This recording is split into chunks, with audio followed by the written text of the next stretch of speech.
मेरे प्यारे देशवासियों, आप सबको नमस्कार।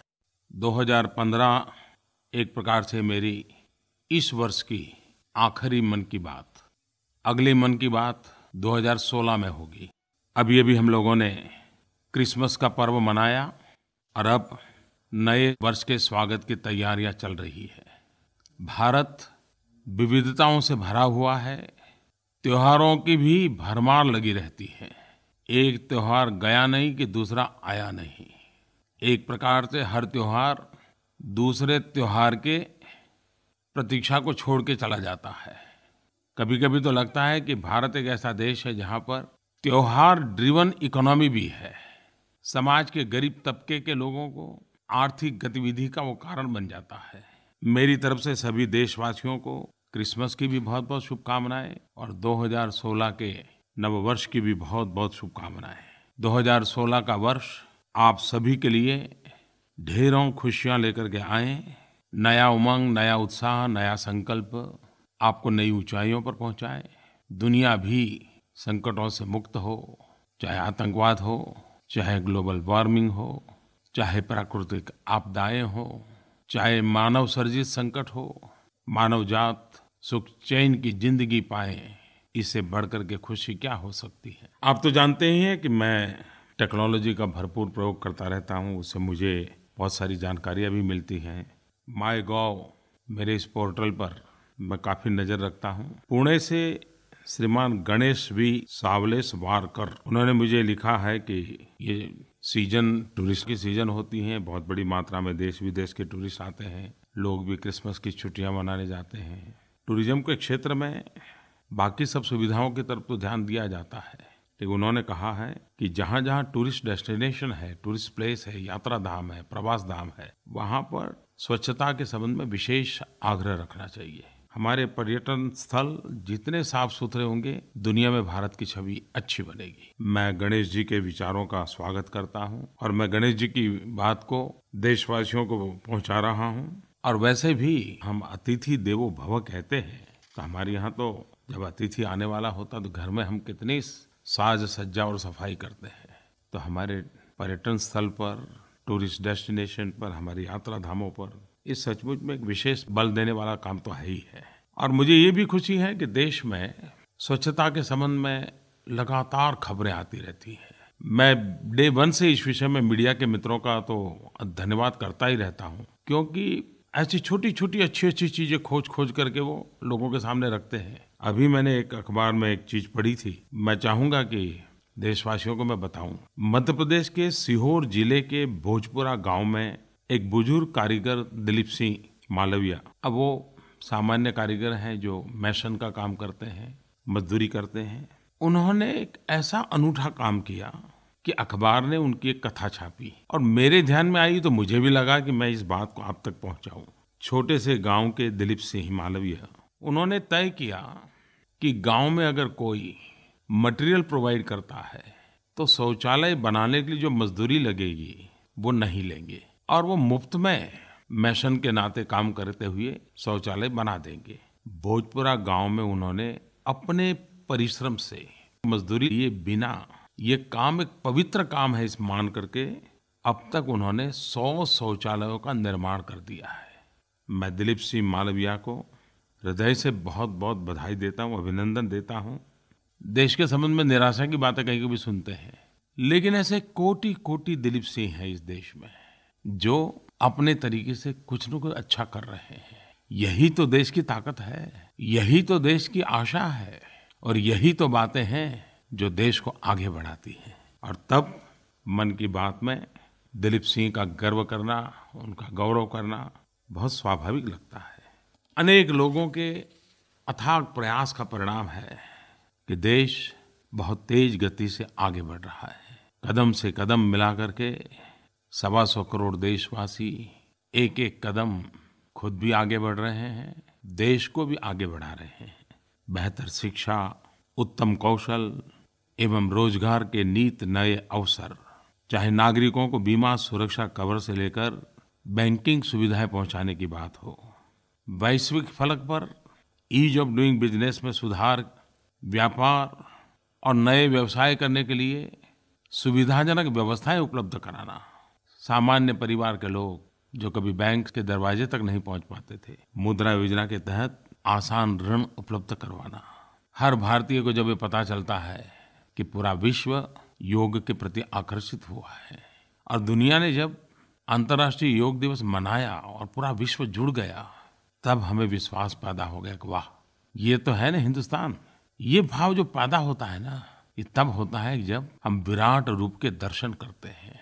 यशोदा माता और कृष्ण की वो घटना कौन भूलेगा, जब से बाल कृष्ण ने अपना मुंह खोला और पूरे ब्रह्मांड का माता यशोदा को दर्शन करा दिए, तब उनको ताकत का एहसास हुआ। योग की घटना ने भारत को वो एहसास दिलाया है। स्वच्छता की बात एक प्रकार से घर घर में गूंज रही है। नागरिकों का सहभाग भी बढ़ता चला जा रहा है। आज़ादी के इतने सालों के बाद जिस गांव में बिजली का खंभा पहुंचता होगा, शायद हम शहर में रहने वाले लोगों को या जो बिजली का उपभोग करते हैं उनको कभी अंदाज नहीं होगा कि अंधेरा छंटता है तो उत्साह और उमंग की सीमा क्या होती है।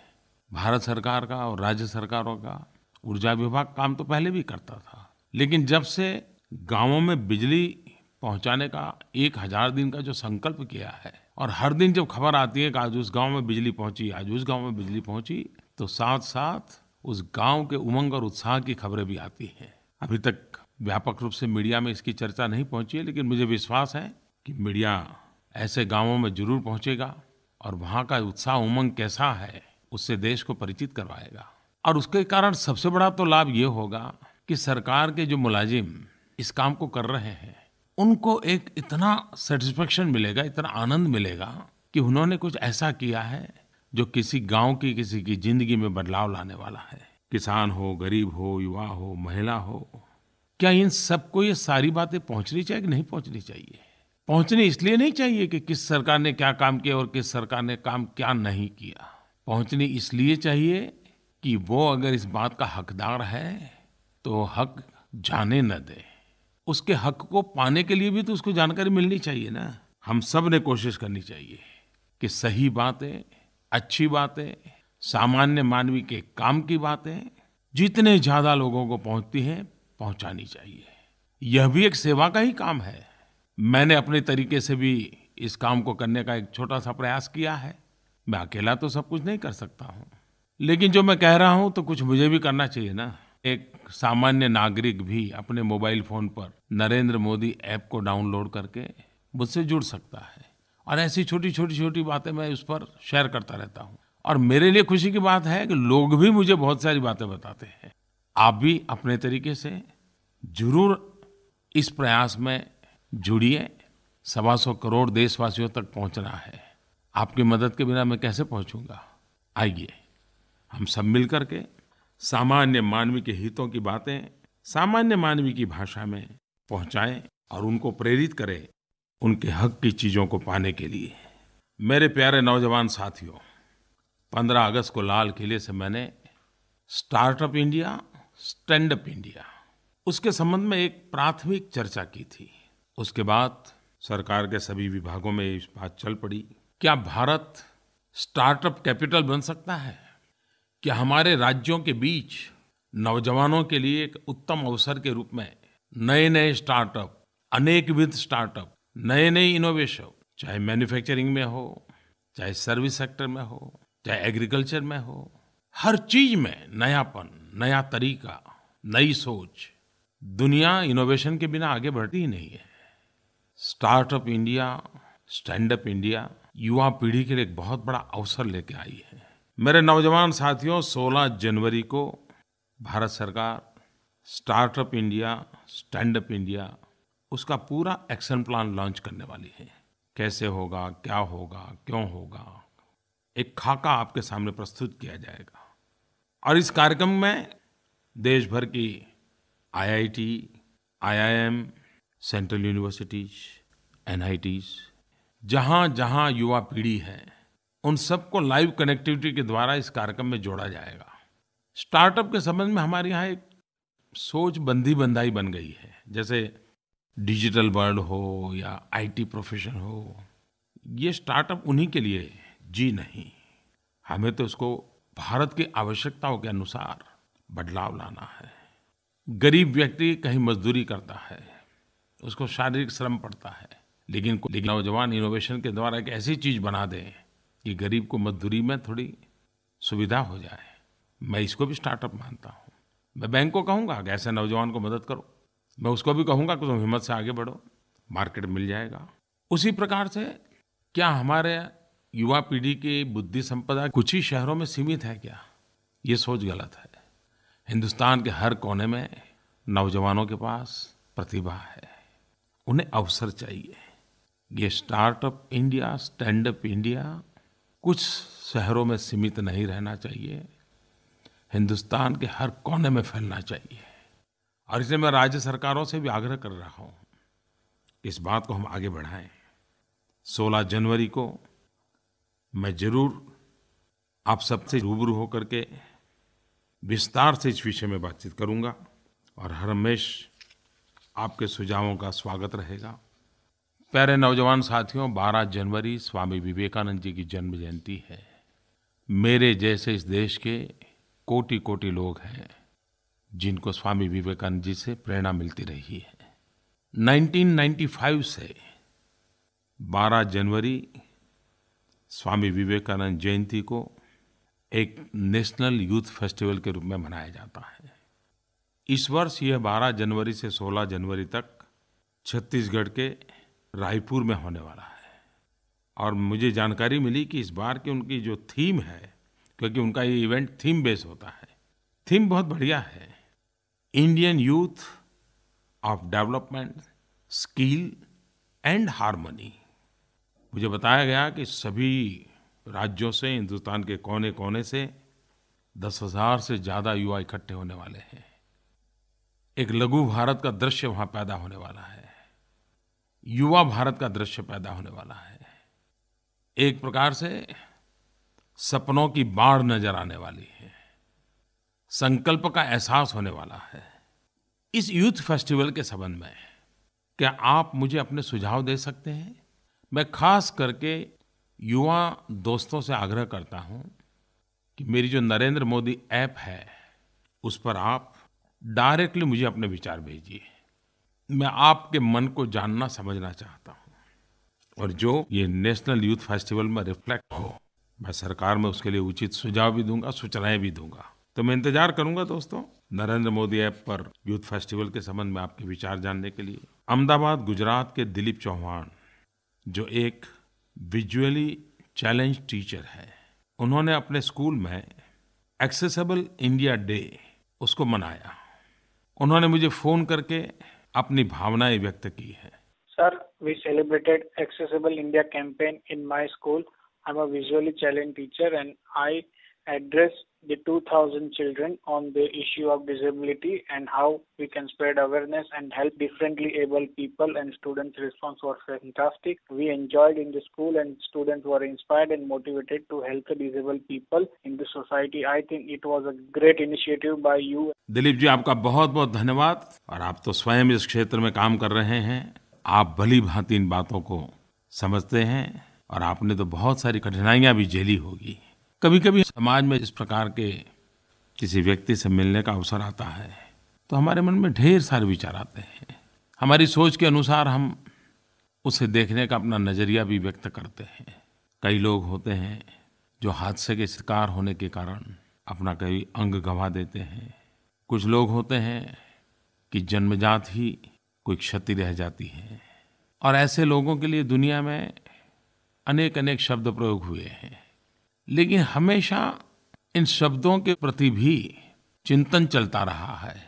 हर समय लोगों को लगा नहीं नहीं नहीं, ये उनके लिए ये शब्द की पहचान अच्छी नहीं लगती है, सम्मानजनक नहीं लगती है। और हमने देखा होगा कि कितने शब्द आ चुके हैं। कभी हैंडीकैप शब्द सुनते थे, तो कभी डिसेबल शब्द सुनते थे, तो कभी स्पेशली एबल पर्सन, अनेक शब्द आते रहते हैं। ये बात सही है कि शब्दों का भी अपना एक महत्व होता है। इस वर्ष जब भारत सरकार ने सुगम्य भारत अभियान का प्रारंभ किया, उस कार्यक्रम में मैं जाने वाला था, लेकिन तमिलनाडु के कुछ जिलों में और खास करके चेन्नई में भयंकर बाढ़ के कारण मेरा वहाँ जाने का कार्यक्रम बना। उस दिन मैं उस कार्यक्रम में रह नहीं पाया था, लेकिन उस कार्यक्रम में जाना था तो मेरा मन में कुछ न कुछ विचार चलते रहते थे। तो उस समय मेरे मन में विचार आया था कि परमात्मा ने जिसको शरीर में कोई कमी दी है, कोई क्षति दी है, एक आध अंग ठीक से काम नहीं कर रहा है, हम उसे विकलांग कहते हैं और विकलांग के रूप में जानते हैं। लेकिन कभी-कभी उनके परिचय में आते हैं तो पता चलता है कि हमें आँखों से उसकी एक कमी दिखती है, लेकिन ईश्वर ने उसको कोई एक्स्ट्रा पावर दिया होता है। एक अलग शक्ति का उसके अंदर परमात्मा ने निरूपण किया होता है, जो अपनी आँखों से हम नहीं देख पाते हैं। लेकिन जब उसे देखते हैं, काम करते हैं, उस अपने काबिलियत की ओर तो ध्यान जाता है, अरे वाह, ये कैसे करता है। तो फिर मेरे मन में विचार आया कि आँख से तो हमें लगता है कि शायद वो विकलांग है, लेकिन अनुभव से लगता है कि उसके पास कोई एक्स्ट्रा पावर, अतिरिक्त शक्ति है। और तब जाकर के मेरे मन में विचार आया, क्यों न हम हमारे देश में विकलांग की जगह पर दिव्यांग शब्द का उपयोग करें। ये वो लोग हैं जिनके पास वो ऐसा एक अंग है या एक से अधिक ऐसे अंग हैं जिसमें दिव्यता है, दिव्य शक्ति का संचार है, जो हम सामान्य शरीर वालों के पास नहीं है। मुझे ये शब्द बहुत अच्छा लग रहा है। क्या मेरे देशवासी, हम आदतन विकलांग की जगह पर दिव्यांग शब्द को प्रचलित कर सकते हैं क्या? मैं आशा करता हूं कि इस बात को आप आगे बढ़ाएंगे। उस दिन हमने सुगम्य भारत अभियान की शुरुआत की है। इसके तहत हम फिजिकल और वर्चुअल दोनों तरह के इंफ्रास्ट्रक्चर में सुधार कर उन्हें दिव्यांग लोगों के लिए सुगम्य बनाएंगे। स्कूल हो, अस्पताल हो, सरकारी दफ्तर हो, बस अड्डे हो, रेलवे स्टेशन में रैंप हो, accessible parking, accessible lift, Braille लिपि, कितनी बातें हैं। इन सब में उसे सुगम्य बनाने के लिए इनोवेशन चाहिए, टेक्नोलॉजी चाहिए, व्यवस्था चाहिए, संवेदनशीलता चाहिए। इस काम का बीड़ा उठाया है, जन भागीदारी भी मिल रही है, लोगों को अच्छा लगा है। आप भी अपने तरीके से जरूर इसमें जुड़ सकते हैं। मेरे प्यारे देशवासियों, सरकार की योजनाएं तो निरंतर आती रहती हैं, चलती रहती हैं, लेकिन ये बहुत आवश्यक होता है कि योजनाएं हमेशा प्राणवान रहनी चाहिए। योजनाएं आखिरी व्यक्ति तक जीवंत होनी चाहिए, वो फाइलों में मृतप्राय नहीं होनी चाहिए। आखिर योजना बनती है सामान्य व्यक्ति के लिए, गरीब व्यक्ति के लिए। पिछले दिनों भारत सरकार ने एक प्रयास किया कि योजना के जो हकदार हैं उनके पास सरलता से लाभ कैसे पहुंचे। हमारे देश में गैस सिलेंडर में सब्सिडी दी जाती है, करोड़ों रुपया उसमें जाते हैं, लेकिन ये हिसाब किताब नहीं था कि जो लाभार्थी है उसी के पास पहुंच रहे हैं कि नहीं पहुंच रहे हैं, सही समय पर पहुंच रहे हैं कि नहीं पहुंच रहे हैं। सरकार ने इसमें थोड़ा बदलाव किया। जनधन अकाउंट हो, आधार कार्ड हो, इन सब की मदद से विश्व की सबसे बड़ी largest direct benefit transfer scheme के द्वारा सीधा लाभार्थियों के बैंक खाते में सब्सिडी पहुंचना। देशवासियों के बताते हुए मुझे गर्व हो रहा है कि अभी-अभी Guinness book of world record में इसे स्थान मिल गया कि दुनिया की सबसे बड़ी डायरेक्ट बेनिफिट ट्रांसफर स्कीम है जो सफलतापूर्वक लागू कर दी गई है। पहल नाम से ये योजना प्रचलित है और प्रयोग बहुत सफल रहा है। नवंबर अंत तक करीब-करीब 15 करोड़ एलपीजी उपभोक्ता पहल योजना के लाभार्थी बन चुके हैं। 15 करोड़ लोगों के खाते में, बैंक अकाउंट में सरकारी पैसे सीधे जाने लगे हैं। न कोई बिचौलिया, न कोई सिफारिश की जरूरत, न कोई भ्रष्टाचार की संभावना। एक तरफ आधार कार्ड का अभियान, दूसरी तरफ जनधन अकाउंट खोलना, तीसरी तरफ राज्य सरकार और भारत सरकार मिलकर के लाभार्थियों की सूची तैयार करना, उनको आधार से और अकाउंट से जोड़ना। ये सिलसिला चल रहा है। इन दिनों तो मनरेगा, जो कि गांव में रोजगार का अवसर देता है, वो मनरेगा के पैसे बहुत शिकायतें आती थी। कई स्थानों पर अब वो सीधा पैसा उस मजदूरी करने वाले व्यक्ति के खाते में जमा होने लगे हैं। स्टूडेंट्स को स्कॉलरशिप में भी कई कठिनाइयां होती थी, शिकायतें भी आती थी, उनमें भी अब प्रारंभ कर दिया है, धीरे धीरे आगे बढ़ाएंगे। अब तक करीब-करीब 40,000 करोड़ रुपया सीधा ही लाभार्थी के खाते में जाने लगे हैं, अलग अलग योजनाओं के माध्यम से। एक मोटा मोटा मेरा अंदाज है करीब-करीब 35 से 40 योजनाएं अब सीधे सीधी डायरेक्ट बेनिफिट ट्रांसफर के अंदर समाहित की जा रही है। मेरे प्यारे देशवासियों, 26 जनवरी भारतीय गणतंत्र दिवस का एक सुनहरा पल। ये भी सुभग संयोग है कि इस बार डॉक्टर बाबा साहब आम्बेडकर, हमारे संविधान के निर्माता, उनकी 125वीं जयंती है। संसद में भी 2 दिन संविधान पर विशेष चर्चा रखी गई थी और बहुत अच्छा अनुभव रहा। सभी दलों ने, सभी सांसदों ने संविधान की पवित्रता, संविधान का महात्मा, संविधान का सही स्वरूप में समझना, बहुत ही उत्तम चर्चा की। इस बात को हमें आगे बढ़ाना चाहिए। गणतंत्र दिवस सही अर्थ में जन जन को तंत्र के साथ जोड़ सकता है क्या, और तंत्र को जन जन के साथ जोड़ सकता है क्या? हमारा संविधान हमें बहुत अधिकार देता है और अधिकारों की चर्चा सहज रूप से होती है और होनी भी चाहिए, उसका भी उतना ही महात्मा है। लेकिन संविधान कर्तव्य पर भी बल देता है। लेकिन देखा ये गया है कि कर्तव्य की चर्चा बहुत कम होती है। ज़्यादा से ज़्यादा जब चुनाव होते हैं तो चारों तरफ एडवर्टाइजमेंट होते हैं, दीवारों पर लिखा जाता है, होर्डिंग लगाए जाते हैं कि मतदान करना हमारा पवित्र कर्तव्य है। मतदान के समय तो कर्तव्य की बात बहुत होती है, लेकिन क्यों न सहज जीवन में भी कर्तव्य की बातें हो। जब इस वर्ष हम बाबा साहब आम्बेडकर की 125वीं जयंती मना रहे हैं, तो क्या हम 26 जनवरी को निमित्त बना करके स्कूलों में, कॉलेजेस में, अपने गांवों में, अपने शहर में, भिन्न भिन्न सोसाइटीज में, संगठनों में कर्तव्य, इसी विषय पर निबंध स्पर्धा, काव्य स्पर्धा, वक्तृत्व स्पर्धा, ये कर सकते हैं क्या? अगर 125 करोड़ देशवासी कर्तव्य भाव से एक के बाद एक कदम उठाते चले जाएं, तो कितना बड़ा इतिहास बन सकता है।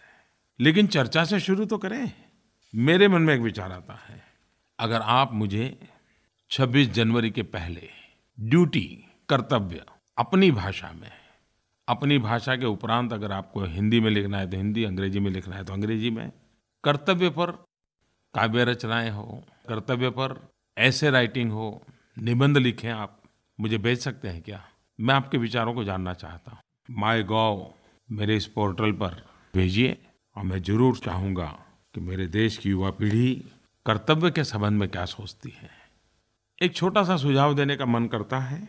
26 जनवरी जब हम गणतंत्र दिवस मनाते हैं, क्या हम नागरिकों के द्वारा, स्कूल कॉलेज के बालकों के द्वारा हमारे शहर में जितनी भी महापुरुषों की प्रतिमाएं हैं, स्टैच्यू लगे हैं, उसकी सफाई, उस परिसर की सफाई, उत्तम से उत्तम स्वच्छता, उत्तम से उत्तम सुशोभन 26 जनवरी निमित्त कर सकते हैं क्या? और ये मैं सरकारी राह पर नहीं कह रहा हूँ, नागरिकों के द्वारा।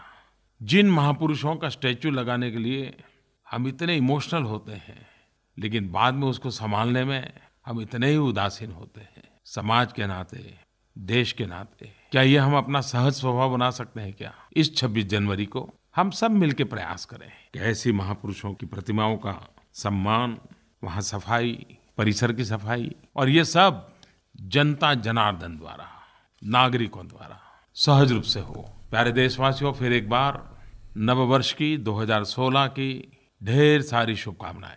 बहुत बहुत धन्यवाद।